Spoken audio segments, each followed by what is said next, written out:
Hello everyone, welcome to Nirja Education. You are watching part 3 of Civics, chapter 1, Power Sharing. Today we are going to discuss on why power sharing is desirable, or you can say why power sharing is beneficial. There are two sets of reasons. First is prudential and second is moral. Prudential means careful calculation of gain or losses.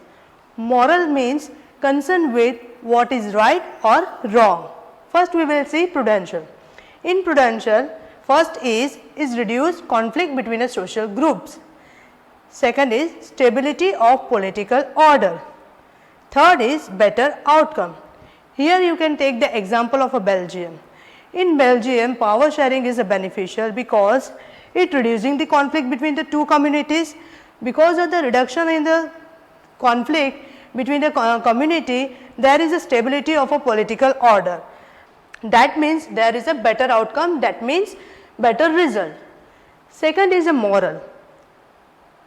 It is a spirit of democracy. Now what do you mean by the spirit of democracy? Spirit of democracy means in a democracy people have a right to be concerned on how they should be governed, and all the citizens tend to have same legal and political rights. That is called spirit of democracy. Second is people have a right to be consulted for governing practices, and third is power sharing is valuable, or you can say power sharing is useful. अगर democracy में सभी people को right मिल रहे हैं कि governing जो भी government काम कर रही है वो उनके पास राइट है कि वो पूछ सकते हैं कि वो कौन सी पॉलिसी इंट्रोड्यूस कर रही है और उनसे पीपल को क्या फ़ायदा होगा, वो सारे क्वेश्चंस वो लोग कर सकते हैं. डेमोक्रेसी में पीपल के पास राइट है because democracy is for the people, of the people and by the people. There are two way of running a government. First is tyranny. Spelling of tyranny is T-Y-R-A-N-N-Y.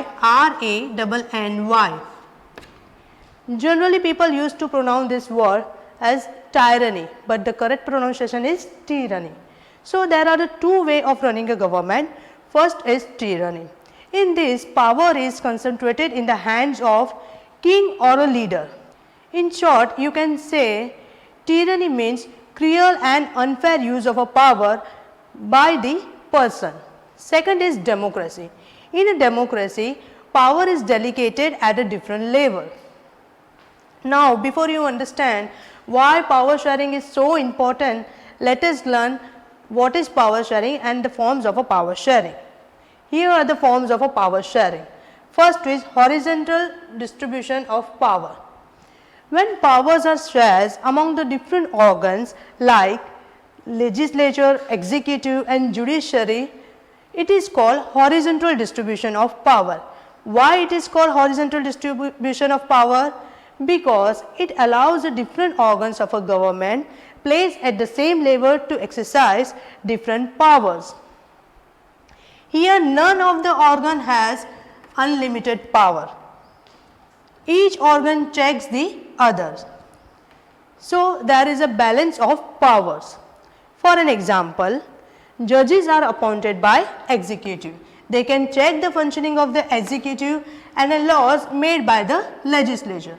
So this arrangement is called system of check and balance. Now the second form of a power sharing is vertical distribution of power.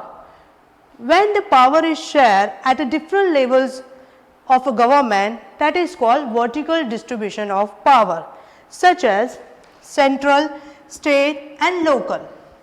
General government for the entire country is usually called federal government, but in a country India we call them central government or union government.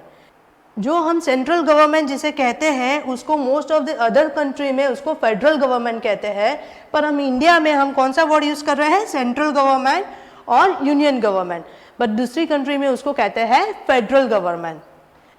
Government at the provincial and the regional level are called by the different names in the different countries, but in India we call them state government.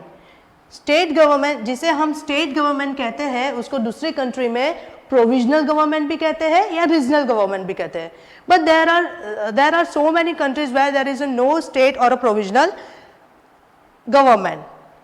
But in the countries like ours, where there is a different levels of a government, constitution clearly lays down a power at a different levels of a government.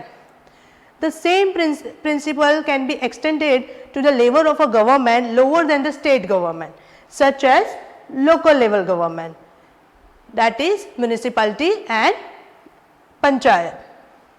Now, the third form of a power sharing is power sharing among the different social groups, that is religious and linguistic. Very good example of this form of a power sharing is community government, that you have already seen in the Belgium case. So, when power is shared according to the religious and linguistic, this type of arrangement is meant for to give a space in the government and the administration to diverse social group who otherwise feel alienated from the government. Now, the fourth and the last form of power sharing is power sharing among the different political parties, pressure groups and movements. Now, who are they? Political parties, pressure groups and movement are those who can control or influence those in powers. Now, when power is shared among the different political parties that represent different ideologies and a social group. Sometimes this kind of sharing can be a direct when two or more parties form an alliances to contest election. Now, what do you mean by the alliances? Alliances is when generally two or more parties come together, that is called alliances. If their alliances is elected by the government, they form a coalition of government and thus share power. Now, what do you mean by the coalition? Coalition means a government made by two or more political parties for working together, that is called coalition of government. So, here we completed our chapter with this topic. I hope you all understood this, and if you have any query or a question, you can ask me in a comment. Thank you.